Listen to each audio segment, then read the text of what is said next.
अस्सलाम वालेकुम, आप देख रहे हैं टेक्निकल पे साहब। मेरा नाम है बाबर हाशमी। यहाँ पे डॉलर का इंडेक्स आपको काफ़ी हद तक नीचे गिरता हुआ नज़र आ रहा है और यहाँ पे 4 आवर की कैंडल के ऊपर है। अगर हम डेली की कैंडल के ऊपर जाते हैं तो यहाँ पे आप देख सकते हैं जैसे ही मार्केट ओपन हुई है तो बहुत ज़्यादा गैप डाउन के साथ ओपन हुई है और उसके बाद भी कंटिन्यूसली नीचे ही जा रही है। ठीक है, तो इसकी वजह से अगर आप मार्केट में देखें तो आपको बिटकॉइन जो है वो ऑलमोस्ट यहाँ पे 10-12% का पंप बिटकॉइन के अंदर नज़र आ रहा है। अथीरियम के अंदर देखें तो अथीरियम के अंदर भी हमें कोई 10-15% का जो पंप है वो नज़र आ रहा है। ये देखें 11-12% का। और इसी तरह से अगर हम देखते हैं बाकी क्रिप्टो मार्केट को तो सारी की सारी मार्केट 2-3-4% तक हमें ऊपर जाती हुई नज़र आ रही है। यहाँ पे हमारी एंट्री कहाँ बनती है और एग्ज़िट कहाँ पे बनता है वो उसके बारे में बात करेंगे। और ये इतना बड़ा पंप आया क्यों है? पंप आने की वजह है सिलिकॉन बैंक की बारे में एक ख़बर आई है। अमेरिका ने कहा है, यहाँ पे जो पूरा आर्टिकल लिखा हुआ है आप चाहें तो यहाँ पे पढ़ सकते हैं।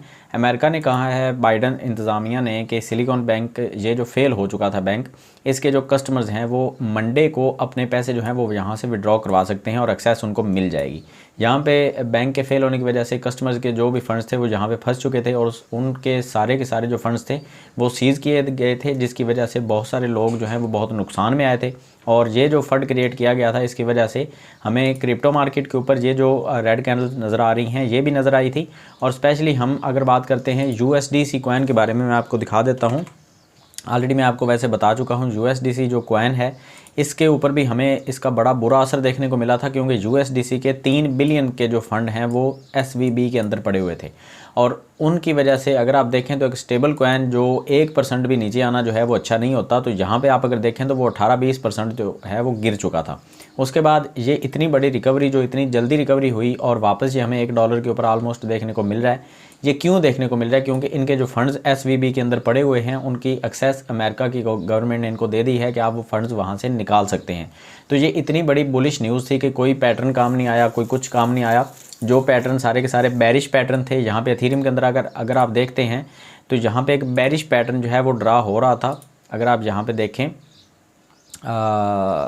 सॉरी, एथीरियम के अंदर तो एक बुलिश पैटर्न ड्रा हो रहा था, बिटकॉइन के अंदर जो है वो एक बेरिश पैटर्न ड्रा हो रहा था। ठीक है, तो यहाँ पे आप देखें तो यहाँ पे एथीरियम ने तो खैर अपना पैटर्न ही फॉलो किया है और देखें तो सारी की सारी मूविंग एवरेज को तोड़ के एथीरियम जो है वो ऊपर जा चुका है। अब दोबारा एथीरियम जो है वो अगर रीटेस्ट करता है कुछ इस तरह से तो वापस हम एथीरियम को जो पकड़ेंगे वो ऑलमोस्ट 1570 की रेंज में हम इसको दोबारा बाई करेंगे, क्योंकि 1570 के ऊपर हमारे पास 200 की जो मूविंग एवरेज है आप देख सकते हैं EMA एक्सपोनेंशियल मूविंग एवरेज, वो 1570 की रेंज में हमें बाई करने का एक सिग्नल दे रही है। ठीक है, तो बाकी सारी की सारी जो मूविंग एवरेज हैं वो नीचे रह गई हैं, मार्केट जो है वो तोड़ के ऊपर जा चुकी है।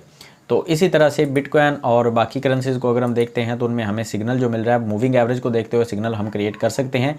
बिटकॉइन के अंदर अगर आप देखते हैं तो यहाँ पे बिटकॉइन के अंदर आपको वैसे तो बेरिश सिग्नल जो है वो देखने को मिल रहा था और ये सिग्नल था बेरिश फ्लैग जिसको हम बोलते हैं।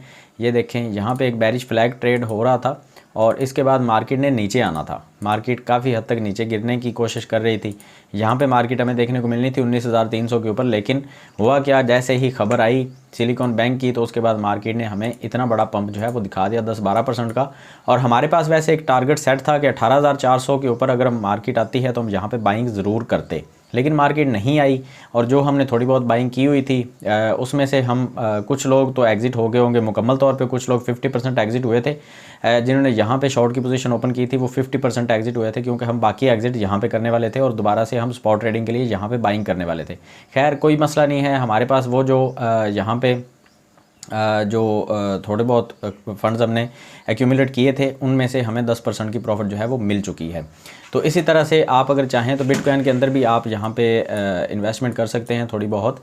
और ये आपकी जो एंट्री बनती है बिटकॉइन के अंदर वो 22,330 के ऊपर बनती है और जहाँ पे रीटेस्ट करके मार्केट जो है वो ऊपर जा सकती है। अगर आप चाहें रिस्क ना लेना चाहें तो आप यहाँ पे अभी भी बाइंग कर सकते हैं। थोड़ा बहुत अगर नीचे आता भी है तो स्पोर्ट जो है वो 22,328 के ऊपर एक स्पोर्ट बनती है, जो कि 200 मूविंग एवरेज की स्पोर्ट है, जो बहुत बड़ी स्पोर्ट मानी जाती है। और अगर इसको तोड़ के मार्केट नीचे आती भी है इसको तोड़ के, तो नेक्स्ट जो स्पोर्ट है वो हमारे पास 22,000 के ऊपर बनी हुई है।